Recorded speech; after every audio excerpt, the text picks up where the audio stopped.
Can I ask for some advice, mate? The past 24 months have been brutal on my bot. Had a few outlier trades start of this financial year, but the account for the first financial year since 2019 or 2020 is in a downtrend and it's significant. Sideways chop and rapid reversal of breakouts are the culprits from my eyes. The lack of a stop loss doesn't help, but I've held off having them as they significantly affected performance, getting wicked out and creating losses for what otherwise would have been profitable trades. Okay, so I have a couple of points that I want to mention. The first point is, actually, I'll give some context. I'm assuming that this is like the bot that is being traded is a trend following or a momentum type of bot on the higher time frames for Bitcoin or for Bitcoin and ETH. So I don't have like all the context here. If that is the case, it would make sense that it's in drawdown or at literally best case scenario, breaking even, because Bitcoin for the past several years or so has not actually been favoring momentum that much. It's been a lot more mean reverty in the sense that before we were used to seeing like plus 50% and then like it would turn around like bam, it would like dump like 20% and then it would go up again by like 60% and then okay, it would chop a little bit, do its consolidation, and then bang, it would like drop again, and then it would do like a 100% runner. Like it was very crazy, and it was like very very favored towards momentum. But for the past I would say few years, two, three,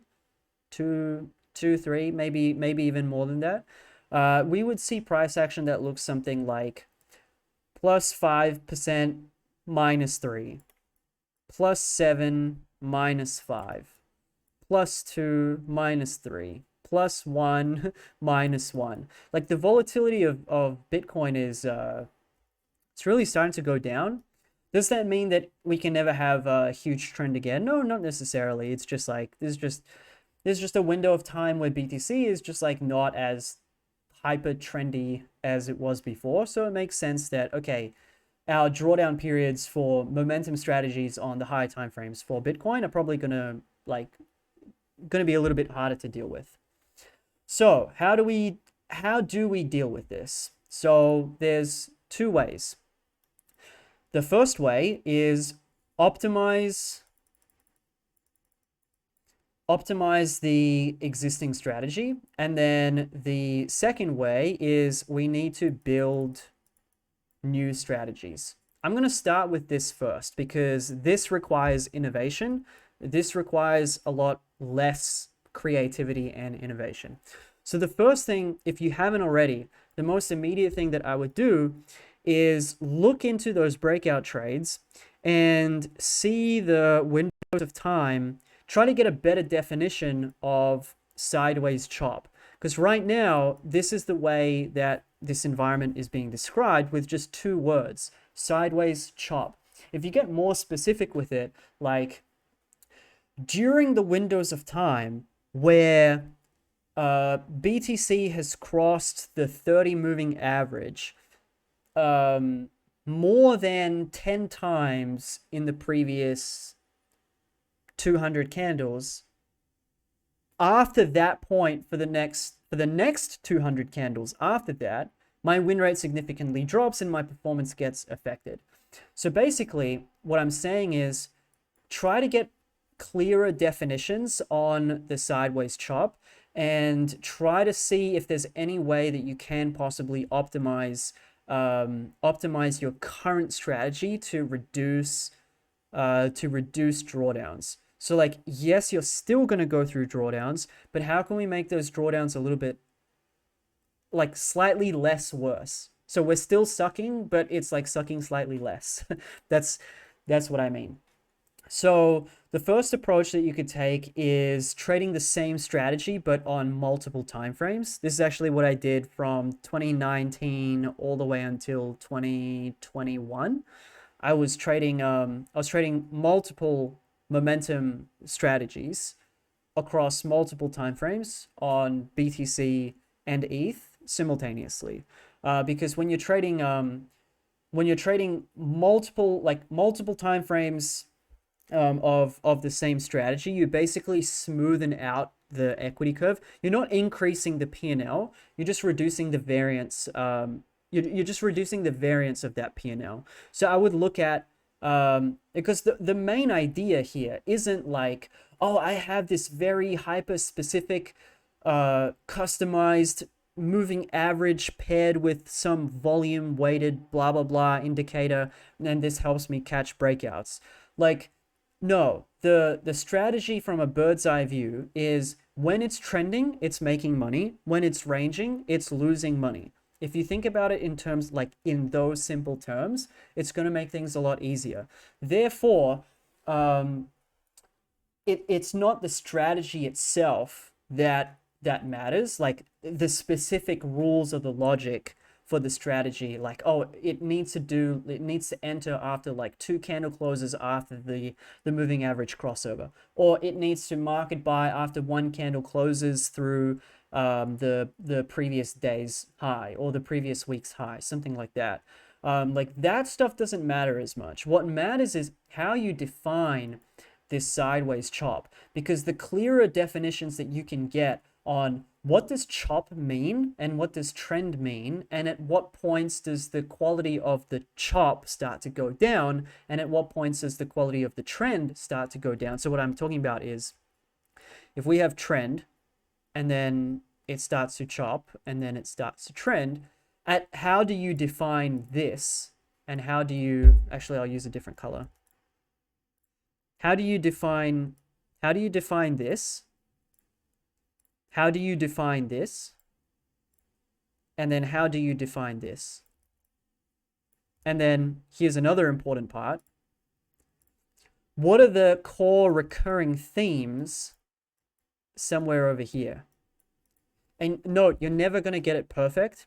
You're always going to work in like these continuums, or like these ranges of error. That like you're gonna have some definition, and then there's going to be a little bit of variance and a little bit of error to however you defined it in whatever systematic way that you did. But I'm going to just say straight off the bat, do your very best to go down the rabbit hole of trying to get really clear definitions of what is a mean reverting environment, what is a trending environment, and then see, is there any way to optimize for that? Is there any way that I can trade less during this sideways chop, or risk less during this sideways chop? So for example, like let's say we have something like this and then it slows down. Example, if something like this starts to happen, whatever your definition for this is, like as a trend is starting to slow down, your risk on the trade could be like a dynamic slider, and the risk could gradually go down as it's starting to chop, or you could just like reduce it completely to 0 and just not trade at all.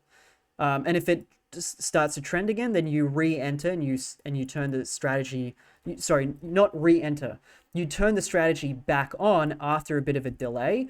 And the logic here is that the missed P&L from here, because you're turning it on slightly late, the missed P&L here is smaller than the aggregate losses that you would have got if you were trading in this range. So for example, let's say if you were to leave your bot on during this sideways range, let's say you would have lost like 15%. And let's say if you just turned it off here and then you returned it on back here, you would have missed out on 6%, right? So what would you like it's a pick your poison type of situation. Would you rather miss it, like turn your bot off here and then miss out on like your next winning trade has a 6% lower P&L, or would you leave your bot on during this entire period, but you have to take the 15% haircut, but you don't miss the 6 P&L? Well, the answer is obvious. It makes more sense to just turn the bot off and then just miss out on that 6% by turning the strategy on a little bit late.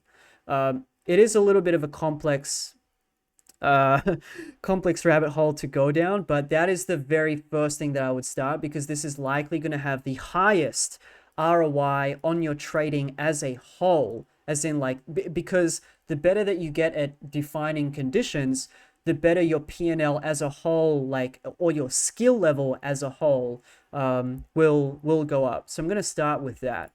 The second thing that I wanted to cover is the stop losses. So if you're using a strategy on the high time frames, which is like purely like cut and reverse only, so like it either just gets long or it either gets short and there's no stops, I totally can sympathize with this, because yeah, I know what you mean. Like, I know what you mean. Some strategies literally perform better with no stop loss compared to with a stop loss. So I feel you on that. Something that I will say though is when you have, because I need to address it just in case there is the misunderstanding. I don't know if you have this misunderstanding, but I'm just going to cover it just in case there is one. If you are using a stop loss, X% of your trades are going to get wicked out and then go to target. This is inevitable. This is literally inevitable. It doesn't matter how good your strategy is. The moment that you put a stop loss in, some of those trades are going to get wicked out. This is unavoidable. It will absolutely happen. Now, the trade-off of when this actually makes sense to, like, when this makes sense is if your net P, like when you introduce that stop loss, sure, your net P&L could be lower, but if you have, okay, imagine this. I want to give the example for this. Imagine no stop losses, and then we are using a stop loss, and then we have our P&L, and then we also have our drawdown. Imagine that with our P&L with no stop loss is, let's say we make 100% on the year and our drawdown is like 60%. Imagine with a stop loss, our P&L is like 80% and our drawdown is 20%. This is the better strategy. This is the much better strategy to use because this one has way better risk-adjusted returns. And to compensate, if you say, actually, but I'm okay to take a 60% drawdown, cool. Triple your risk on these trades if you do that. So you do with stop loss and 3x the risk per trade, or 3x the position size per trade. What you get is something like this.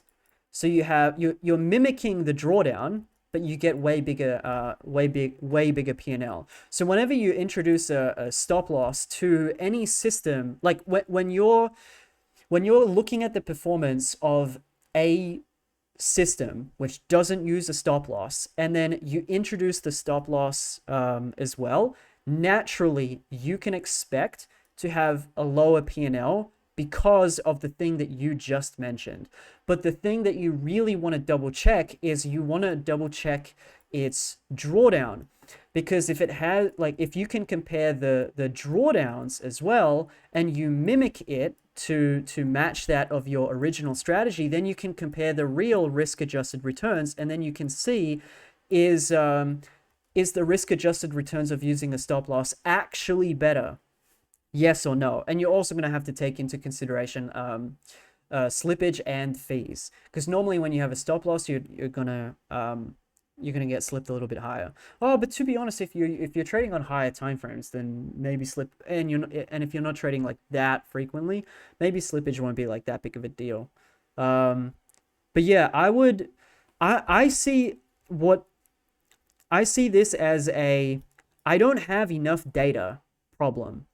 Like, so the solution here is try to get as much data as you really can to optimize your current strategy. If you have done that already, then my apologies for going on the rant. If you have already tried to do everything that you can with trading less in the choppy regimes, trading more, or alternatively risking more in the trending regimes to kind of offset that drawdown when things start to get a little bit choppy, then you really have no choice but to go and look for new types of strategies. So specifically, can I look into trading mean reversion?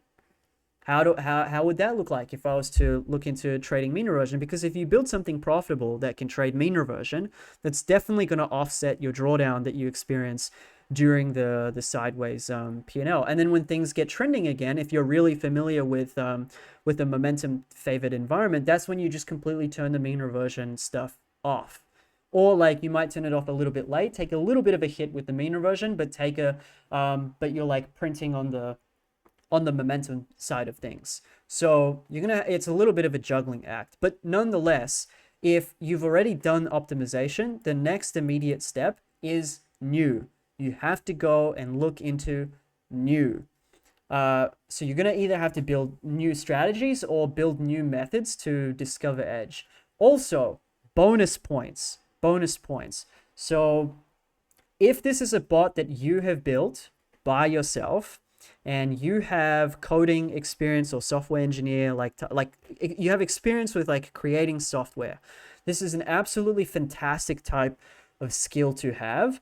I would seriously recommend looking at quant crypto firms, or even in traditional finance, the quant firms, and just try to apply for a junior role at any of those firms.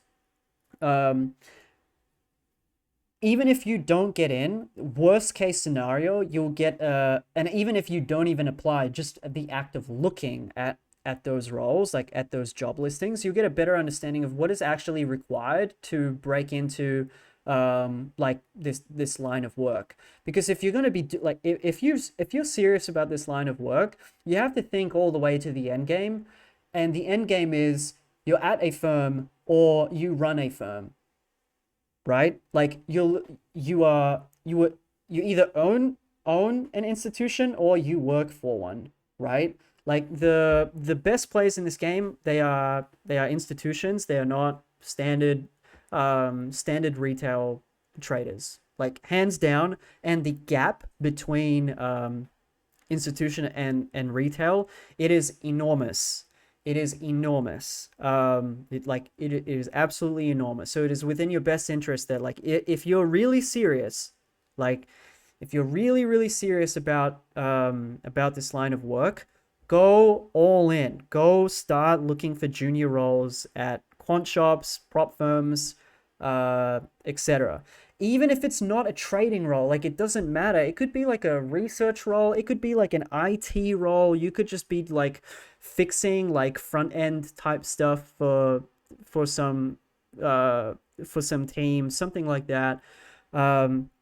That kind of opportunity is enormous ROI, enormous, because you get to surround yourself with people who are like so much further ahead than you, and just like through osmosis, you get to like learn at like a ridiculously fast speed. Because really the aim of the game is, one, we know that alpha decays over time, right? The only way to really compensate for this is we need to improve our rate of learning, or we need to be finding alpha faster than the rate of decay of our alpha. Because if we find one alpha and then it takes us 100 years to find the next one, then our alpha is just going to decay before we find the next one, and that's no fun.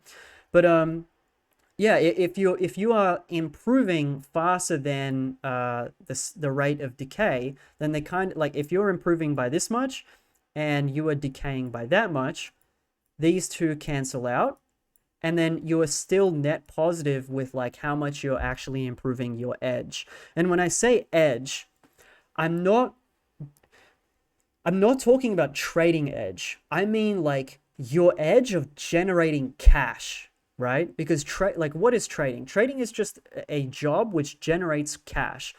A lot of traders, they get like sucked into this weird tunnel vision type of thinking, which is, I must only generate cash through trading and trading alone, and anything that is outside of trading is like this normie filth garbage.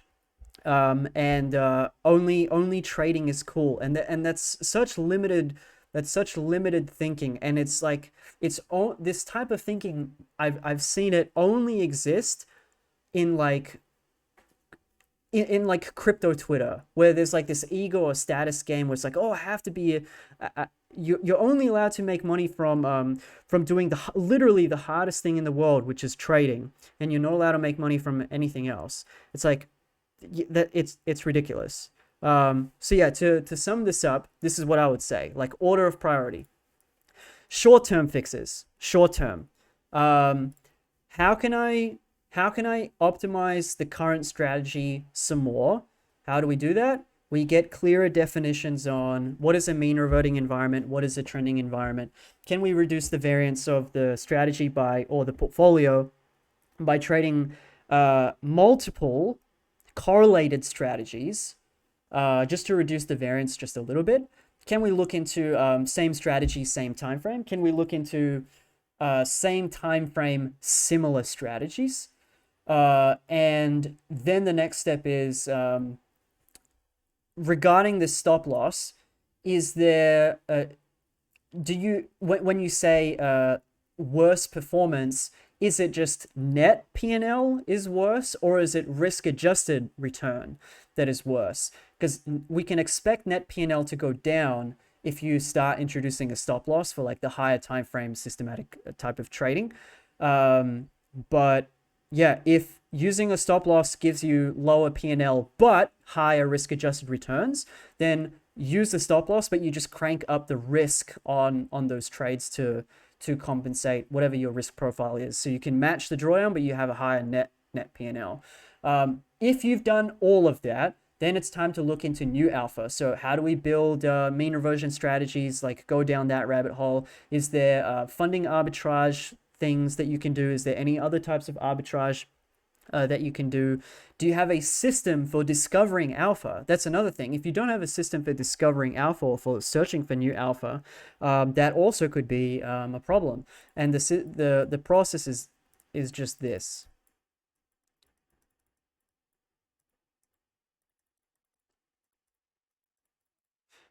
Okay, so you come up with an idea, you collect data on the idea, you review the data, and then after you review the data, there's an X% chance that you find alpha. There's a 1 minus X% chance that you don't find anything. And then, yeah, no alpha. And then after we go through this loop, we have to loop-de-loop all the way back to step 1. If you go through this iterative feedback loop, let's say only 1% of your ideas actually lead to finding alpha. If you test 100 ideas, you should maybe find like one decent idea. If you test like 1,000,000, then you're gonna find 1,000 or however many, I can't do the math, of good ideas. But basically, you're gonna need to build some kind of process for coming up with ideas, scraping and collecting all of that data, reviewing the data, and then iterating accordingly. So if you don't have that in place, it's time to get it in place. You need some kind of process for discovering alpha, because the alpha that you have, it will decay over time. So that's all the short-term stuff. And then the long-term stuff is go look at other institutions, other prop firms or quant shops, and go spam apply to the roles. Who cares if you get declined? Just take it, like just kill your ego. Go apply to all of these roles. Who cares if they're not trading roles? They could just be like standard IT roles. It doesn't matter. If you even get your foot in the door and you're in the environment of a quant shop, you absolutely will be like, you'll be surrounded by other quant traders who are further ahead than you, and you'll be able to improve at a much faster speed. And then maybe, who knows, maybe in the future, you might be able to land ascend and get a role as a quant trader. Or alternative path, you don't take the trading route, and instead you keep pursuing whatever that route, the original route is at that quant firm, like, I don't know, data analysis or whatever, research, whatever it is, and you just merge your coding and trading skills with whatever that is. And you can you can still push for huge numbers. Like as long as there is some kind of commission attached to whatever it is that you're doing, your P&L is basically uncapped. Like people have this misguided idea that's like, oh, like if I'm not trading, then like everything else is like not, like all other roles are like boring and not cool. But like, bro, they can print like 7, 8, 9 figures, like all of the weird other obscure types of roles. So yeah, you got dealt a set of cards, like you got dealt some cards. You're really great at coding, and you have this trading knowledge too. Merge both of them and go all in with what you have. Be resourceful.